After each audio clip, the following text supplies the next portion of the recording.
Tebo, Kupko, ktoré zastavenie sa ti najviac páčilo a prečo? A do výšky. Prvé? Lebo prečo? Lebo sme niesli prvýkrát kríž. A bol ťažký? Moc nie. Uniesol si to? Aha. Aký ste mali symbol? Čo tam na začiatku mali?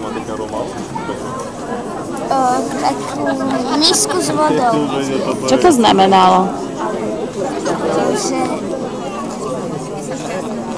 si nepamätám. No, že Pilát si čo? Pilát si tam umýval ruky a myslel si, že keď si tam umýje ruky, bude bez hriechu. No, a veru, že nebol. Že Gregorko, poď sem na sekundičku. A Jakubka som sa pýtala, Gregorko, ktoré zastavenie sa ti najviac páčilo? No, asi ťažko by sa mi páčilo, lebo všetko bolo len utrpenie Pána Ježiša. Okrem toho... No, mamina môže troška poradiť. Dneska bol zázrak, že bol, nie? Zažili sme jar, leto, jeseň aj zimu. No a okrem toho, keď sa hovorilo, že je na kríži, začalo padať sneh.